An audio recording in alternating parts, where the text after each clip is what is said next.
Good day, Crime Talk aficionados. We have returned to the Crime Talk studios. We have a great show for you. New ransom demands, DNA hopes, the search for Nancy Guthrie. A judge orders a hearing in the case against the former University of Michigan football coach. Wait until you hear the reason why.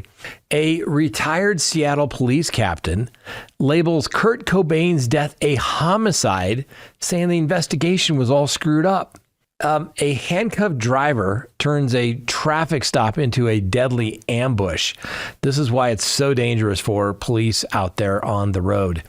Then we got a Florida teen arrested for hosting a drug-laden bash at a Airbnb. We've got this day in legal history. Our quote of the day comes from Hunter S. Thompson. And our dumb criminal, my gosh, he is dumb. Let's talk about it. All right, lawyer.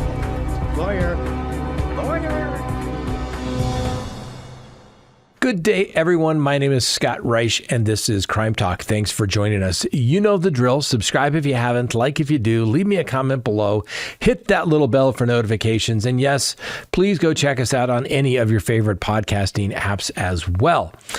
As I stated yesterday, we were in North Carolina, had a federal sentencing that went, never like it when your client is going to go to jail. But guess what? The people that were associated with the case, they all went to jail that day. My guy, and he got the lowest sentence of anybody thus far. So that's always a good factor. But, it always sucks when your client is going to go to prison, even if it's for a short amount of time. But as the judge said, guess what? You'll get through it. So the judge was right. Now, yesterday I didn't have a picture. I told you the story. Courthouses are the best places to go. Okay. Particularly go to old courthouses. They're made like real, big buildings, big, Doric and Ionic pillars, just grand. They were meant to say, this is the county seat. This is where justice is taking place. Now all courthouses, they're all cookie cutter. They have to have all the security doors and exits. The courtrooms all look the same. No character whatsoever. But old courthouses and federal courthouses. Now our federal courthouse here, well, let's just say it leaves something to be desired. We had an old courthouse, but it was built in like 1950s. So imagine 1950 architecture, cement. Ugly, ugly, ugly. Then we got a new U.S. District Courthouse after the Oklahoma City bombing trial was held here in Colorado. It was kind of like our reward for getting it.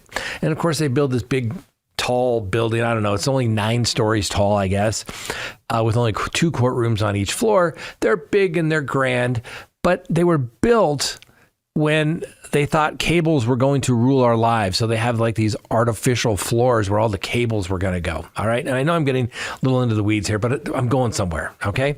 And so they have all these artificial floors because they thought that the world was going to be run by cords for technology. Well, now everything is wireless and everybody knows it. But of course, we don't even have Wi-Fi. You can't even get Wi-Fi in our U.S. District Courthouse. Right.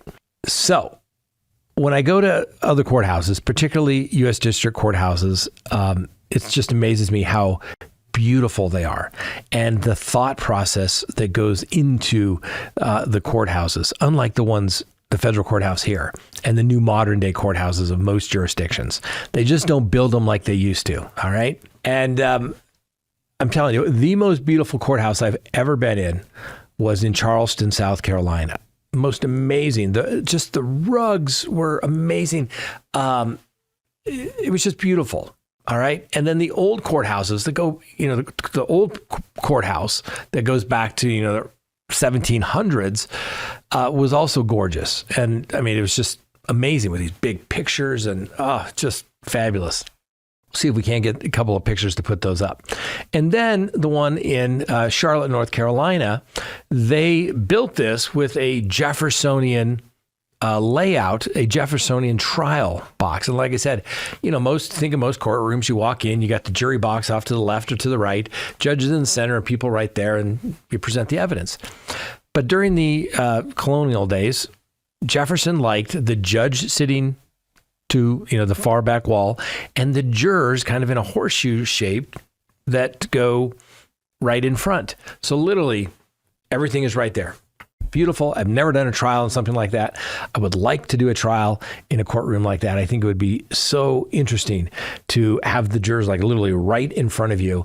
Being able to see people in the gallery as well would be also interesting. So I know we got a picture of that one. They wouldn't let me take a picture in the courthouse yesterday, even though I asked for permission and I told them what I was going to do, but I'm sure it was some security reason. I did get permission in South Carolina and they let me do it. Once again, the thing that I think is also unique is in South Carolina, there was a little podium for the Bible so that they would have to, put their hand on and swear on it. Now, at this podium that they had there, they also had a Bible in a courtroom. And like I said, I've only seen that twice now. Once in North Carolina, once in South Carolina. Never seen a Bible in a courtroom anywhere else other than that. And I just find that interesting. Nothing wrong with that, right? It used to be people would say they go to court, they put their hand on the Bible. Do you swear and affirm? You have to take the oath to under God that you were telling the truth. Yeah, because it was a big deal, right? Don't want to mess up God.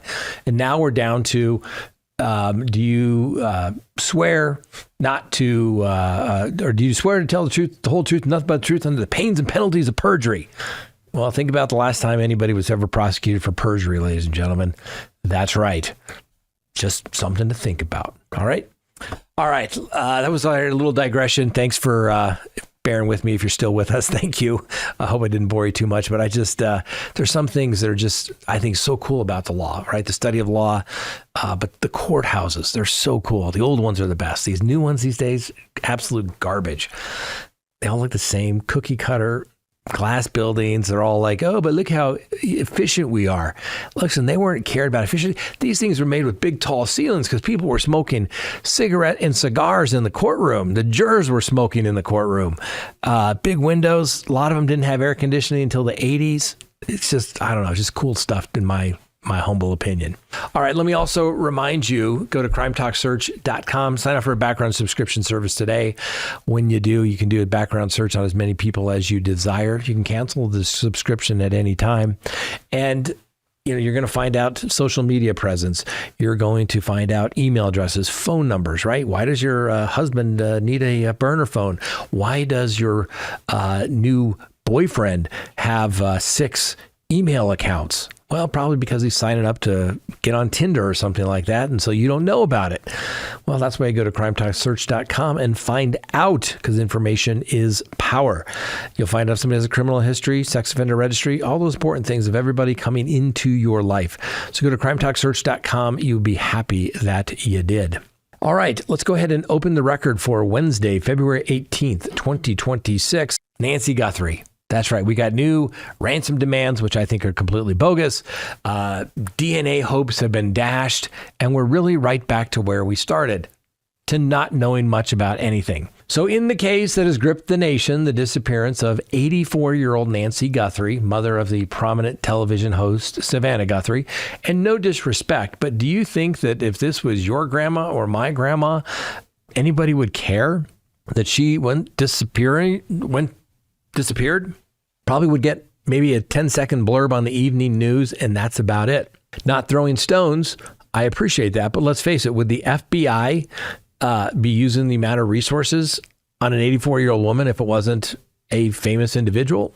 Probably not. Like I said, not throwing stones, just being realistic. So anyways, everything continues to unfold with a mix of promising forensic leads and frustrating obstacles. Now, she vanished from her home in Tucson, Arizona in the early morning hours of February 1st of this year, following her last confirmed sighting on January 31st. And the investigation has mobilized extensive resources while grappling with elusive evidence and potential international dimensions. Right now, some people are thinking she must be in Mexico.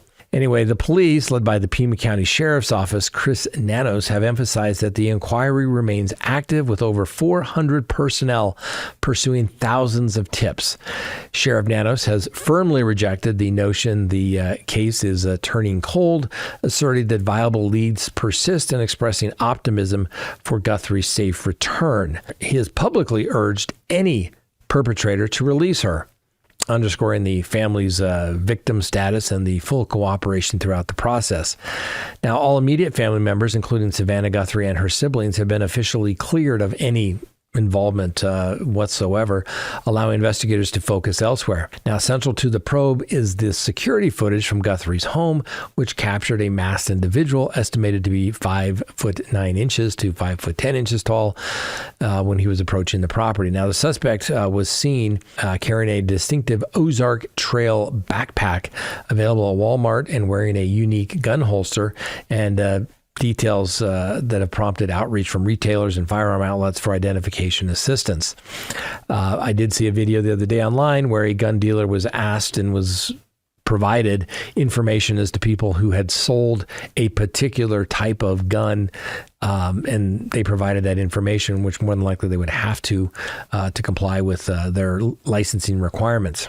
So the police continue to search. Just like we said weeks ago when the video came out of this individual, they will be able to know the shirts, the jacket, the backpack.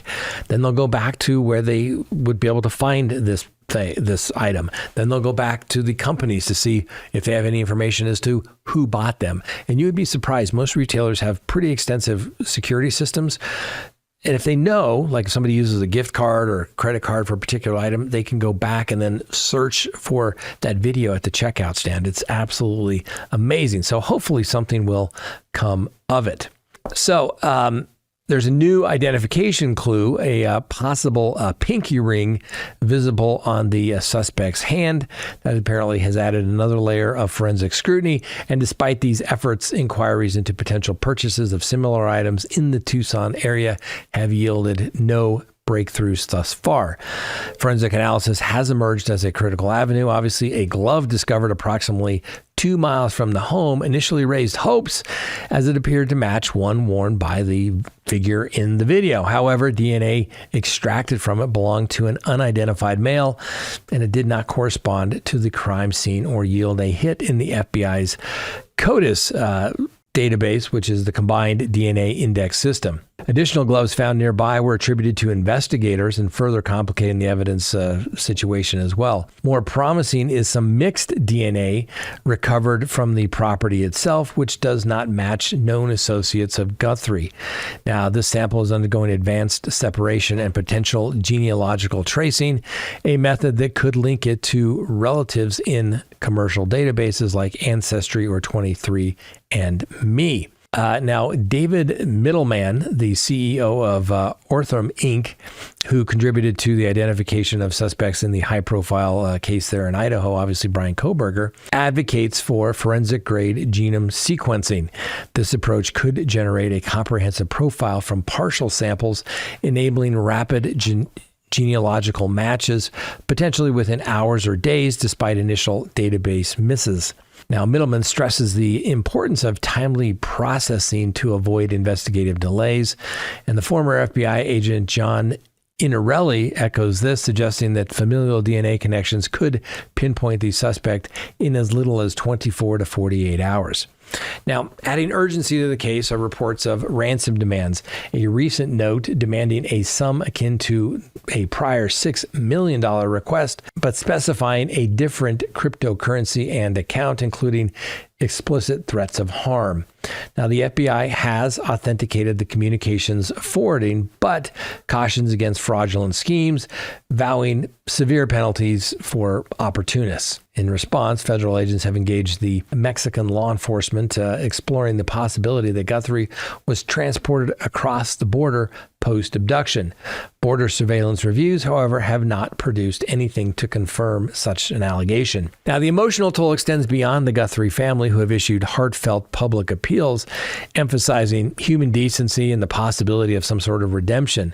And Savannah Guthrie, in particular, has appeared visibly affected in recent appearances, drawing concerns from her circle of family and friends. The investigation's intensity has also affected unrelated individuals, such as Carlos Palazuelos, who was briefly detained and released a week prior. And in an interview, Palazuelos described subsequent harassment from strangers and online speculation, highlighting the broader repercussions of public scrutiny in such cases, which turn out not to be true. That's why, being a prosecutor or having the power to arrest or put somebody's name out there being accused of something, it's very powerful, and you got to get it right, ladies and gentlemen. Anyway, as the search enters into its now third week, the combination of the advanced DNA techniques, international collaboration now, and vigilant lead following offers some guarded hope amid persistent challenges, and police continue to appeal for information that could resolve this distressing ordeal. I don't know, ladies and gentlemen. Like I said, I don't think it's a kidnapping. I think it's something burglary gone bad. People panic. I know I've said that. But unless somebody gives me something to really say that there is truly a hostage taker asking for money at this late a time that didn't go directly to the family, that wouldn't involve the police early on, I think it's all just a big hoax. And I hope these people that are sending these notes demanding this money are charged to the full extent of the law. That is extortion. Next, we're going to get an evidentiary hearing in the Michigan football coach case of Sharon Moore, citing some due process violations. So there in Ann Arbor, Michigan, a district court judge has authorized an evidentiary hearing to scrutinize the investigative process leading to criminal charges against Sharon Moore, the recently dismissed head football coach at the University of Michigan, expressing apprehensions that his constitutional rights may have been infringed during the acquiring of the arrest warrant. So Judge Cedric Simpson, presiding over the matter in the county court there, issued the ruling on February 18th today, following a motion from Moore's legal team to invalidate the warrant and seek dismissal of all the charges. Now, the hearing is now scheduled for March 2nd and will involve testimony from law enforcement officers and other pertinent witnesses to evaluate the integrity of the investigation. So, Sharon Moore faces allegations of felony home invasion, stalking, and unauthorized entry stemming from an incident back on December 10th in 2025, when he purportedly accessed the apartment of his former executive assistant, also girlfriend, without consent and made threats of self-harm in her presence. Police reports that Moore attributed his professional downfall to the woman, who had terminated their personal relationship shortly before the termination from the university. The assistant had previously communicated with university administrators regarding their extramarital affair. Now, the charges emerged in the wake of Moore's abrupt dismissal from his coaching role, which he assumed 2 seasons ago after succeeding Jim Harbaugh. Now, Harbaugh, who guided the Wolverines to a national championship, departed for the NFL to lead the Los Angeles Chargers. Now, Kyle Whittingham, formerly of the helm of the Utah program for 2 decades, has been appointed as Michigan's new head coach.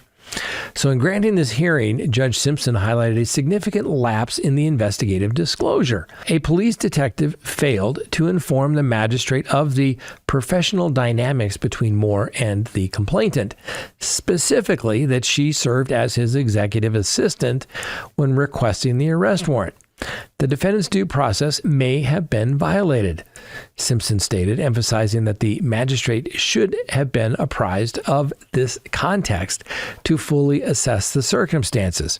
He further noted that this was not solely a personal relationship. The magistrate should have been able to look at that.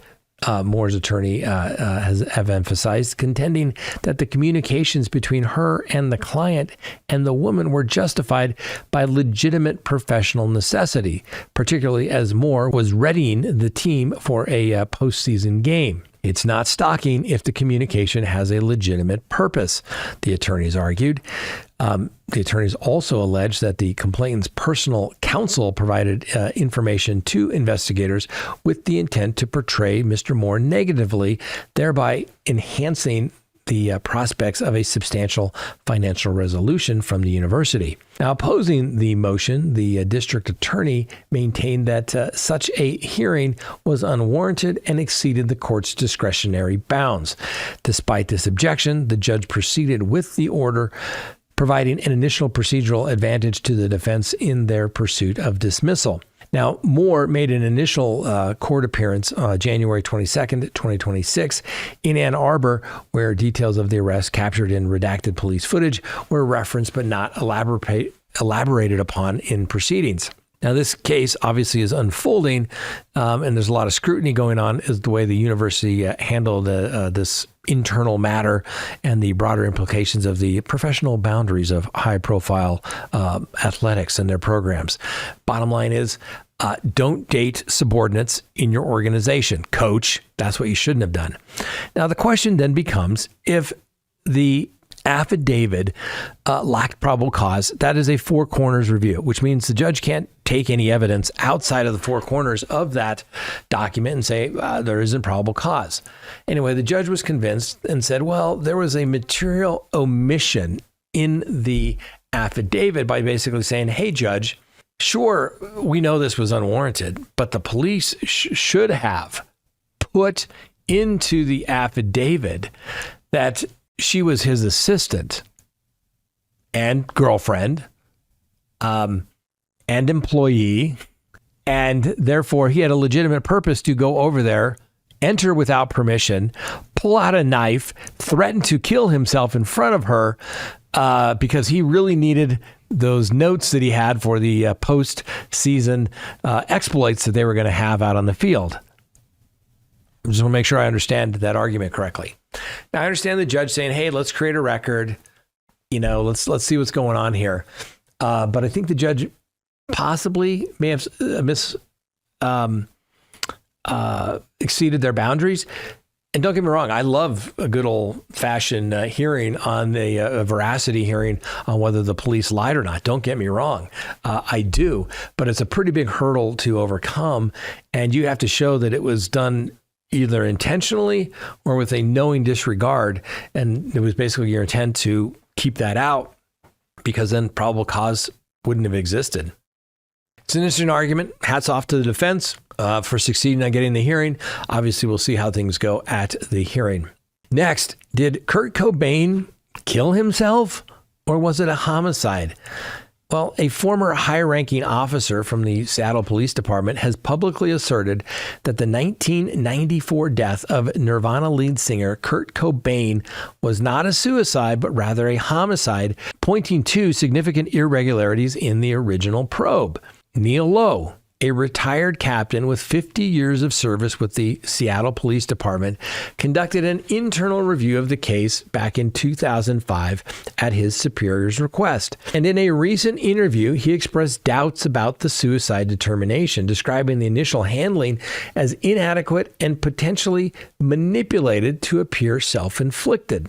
Now, Cobain was discovered deceased back on April 8th, 1994, in a greenhouse adjacent to his Seattle residence, having sustained a fatal shotgun injury to the head 3 days earlier.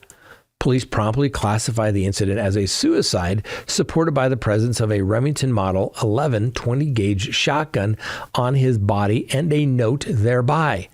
This ruling has endured for over 30 years, despite persistent speculation and alternative interpretations from independent analysts. So Mr. Lowe, who was not involved in the primary investigation and served in a different precinct at the time, scrutinized the case files, evidence, and autopsy records during his audit. He highlighted discrepancies in blood analysis, the severity of the wound, and seen inconsistencies that he believes undermine the suicide conclusion. He says the physical indicators simply do not align, emphasizing that human error is documentation, such as overlooked details or misinterpreted information may have skewed the findings. Among the issues raised, Lowe noted that apparent cleanliness of Cobain's hand in crime scene images, which he argued is incompatible with the explosive nature of a close-range shotgun blast. He suggested that in such a wound would produce substantial blood spatter, and the absence of expected residue raises questions about possible scene tampering. Furthermore, he questioned the rapid public declaration of suicide by department representatives before comprehensive toxicology and autopsy results were available, contending that this premature judgment influenced the entire investigative direction. Autopsy findings revealed elevated levels of heroin in Cobain's bloodstream, approximately 3 times a fatal amount, alongside a handwritten note in his possession referencing ammunition and the firearm. However, the 1994 police report only documented a gun purchase receipt linked to an associate, a guy by the name of Dylan Carlson, without mentioning the additional note. Lowe also referenced a cab driver's account of transporting an individual from Cobain's home who did not resemble the resident and their unsuccessful attempt to procure ammunition, details that were omitted from a later 2014 department summary. Now, independent forensic experts, including researcher Michelle Wilkins, have echoed these concerns, arguing that the original report description of the mismatched passenger warrants further scrutiny. Wilkins noted that Cobain's familiarity with firearms makes the reported difficulty in locating ammunition implausible. Lowe further criticized the crime scene management, describing it as overly permissive, with at least a dozen officers access in the area, which could have compromised evidence integrity. He advocated for standard homicide protocols such as DNA collection and nail scrapings, which he believes were insufficiently applied. Investigators approached the scene with a preconceived notion of suicide. Now, Lowe explained, adding that homicide teams typically do not review such cases. And in response to inquiries, the Seattle Police Department reaffirmed its stance. Kurt Cobain's death was ruled a suicide in 1994, and this remains the department's position. Lowe, who retired in 2018, initially accepted the official verdict, but revised his view after examining documentaries, forensic analysis. He now calls for reopening the investigation, asserting that the evidence supports a homicide classification. Now, this perspective from a seasoned law enforcement veteran adds some weight to ongoing debates, including a recent study by an independent researcher challenging the suicide narrative. Now, while audits like the one Lowe performed aim to verify procedural compliance rather than after outcomes, his findings underscore potential oversights in one of rock music's most scrutinized tragedies. I say open it up, man. Open it up. Just something to think about. Guy leaving the scene, ammunition in his pockets. I don't know. It's interesting. I don't know. Always love a good mystery. Not a huge conspiracy theorist, but always love a good mystery indeed. Next, a handcuffed driver's actions turned into a deadly ambush, and a Florida woman found out. So in a chilling incident that underscores the dangers faced by law enforcement officers, a 23-year-old Florida woman has been sentenced to 40 years in prison for attempting to murder a sheriff's deputy while restrained in the backseat of the patrol car. Rihanna Dion Harden entered a no contest plea to the charge, including second-degree attempted murder of a law enforcement officer, marking a reduction from an initial first-degree charge. The events unfolded back in June of 2025 when a Marion County Sheriff deputy initiated a traffic stop after observing Harden disregard a stop sign and nearly collide with another car. During the encounter, Harden provided a fictitious identity and was discovered to be operating the vehicle with a suspended driver's license. A subsequent search uncovered illegal substances in her possession as well. Following protocol, the deputy conducted a pat-down of Miss Harden, secured Harden's hands behind her back with handcuffs, and seated her in the rear of the patrol car. Surveillance footage from the car later revealed Harden maneuvering to free one hand, reaching into her clothing, and attempting to obscure the camera's view. She also shifted the partition separating the front seats from the back seats. Alerted to her movements, the deputy halted the car, removed Harden, reapplied the restraints, and performed another search of her and the backseat area before resuming their trip to the jail. Undeterred, Harden continued to adjust her position and eventually retrieved a concealed small revolver from a hidden pocket in shorts worn beneath her outer pants. And then at approximately 2:15 a.m., footage captured Harden aiming the weapon through the partition towards the deputy. Gunshots rang out, and the one round grazing the deputy's right cheek near his eye. The car subsequently veered off the road and struck a utility pole, and in response, the deputy exited the car and fired back. Hardin, still in the back seat, attempted to shatter the rear window by kicking it before additional officers arrived to apprehend her once more. And in a post-incident interview, Hardin attributed her actions to a difficult childhood and a deep-seated mistrust of police. She expressed dissatisfaction with the deputy's demeanor, describing it as overbearing and noting his inadequate response to her inquiries. Additionally, she highlighted discomfort from the male deputy's search and frustration over the vehicle's loud music. Hardin recounted a moment of prayer before the shooting, claiming the first trigger pull resulted in a misfire. She fired subsequent rounds, asserting they were in self-defense after the deputy returned fire. Well, needless to say, the concealed firearm had evaded detection during multiple searches as it was stowed in an inner layer of clothing. Hardin maintained and mentioned an intention to request open windows to discard the weapon discreetly, avoiding its discovery on her person when she got to the jail. So beyond the attempted murder count, Hardin's no contest plea encompassed additional offenses: unlawful possession of a firearm as a convicted felon, possession of methamphetamine, cannabis possession, drug paraphernalia possession, and furnishing false information to police. The judge down there imposed the 40-year sentence yesterday, and obviously it highlights the unpredictable risks inherent to law enforcement on just about any situation. And even when the cop thinks they got it right, you just never know. Anyway, Miss Hardin, 40 years, bye-bye. Next, a Florida teen arrested for having one heck of a party. That's right. Police have charged an 18-year-old with orchestrating a chaotic gathering with up to 100 teenagers at an upscale vacation rental where illegal substances and alcohol were, well, quite rampant. Cecilio Rojas, a resident of Florida, was arrested following reports of a large-scale party at a premium Airbnb property in Melbourne, Florida, to mark his brother's birthday.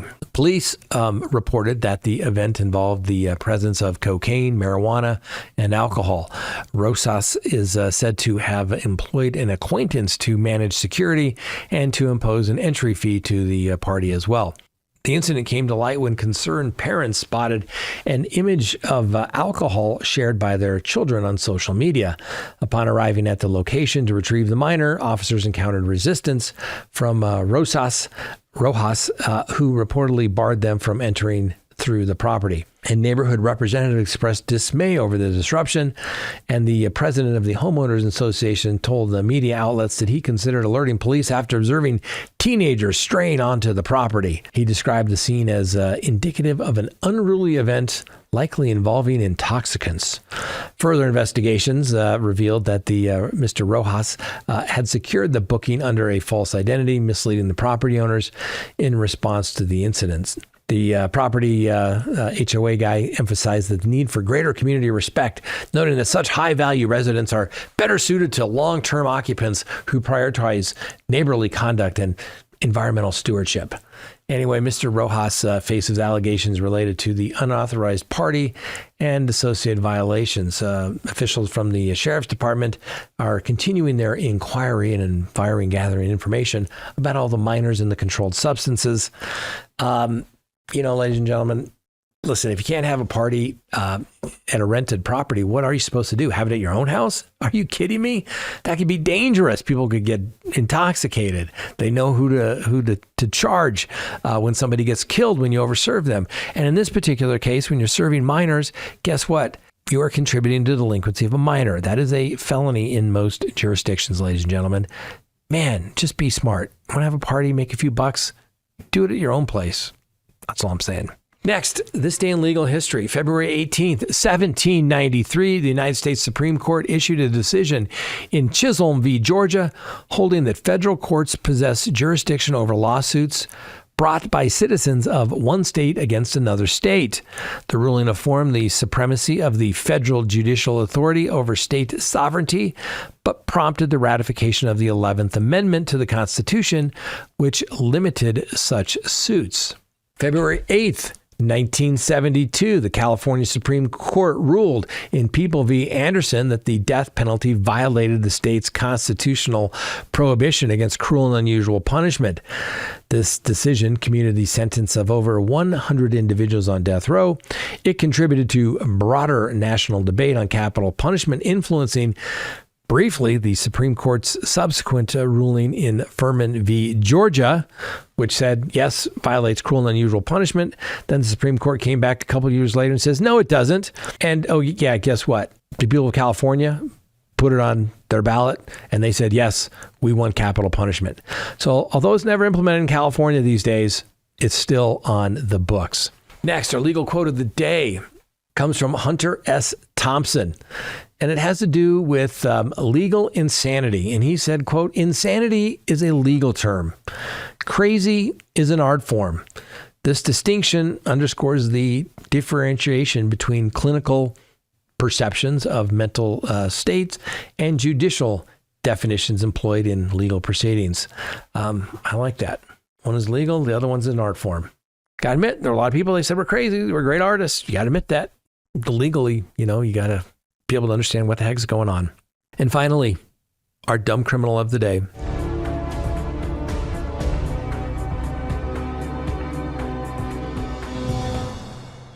A Florida man hammers home a lesson in misplaced revenge. So in a display of vengeance that veered spectacularly off course, Justin Allen has earned the dubious honor of Dumb Criminal of the Day for his hammer-wielding escapades against an innocent SUV. Police report that Allen, driven by a desire to extract revenge on his former girlfriend, instead targeted a vehicle belonging to an unwitting Publix employee, transforming a petty grudge into a textbook case of mistaken automotive identity.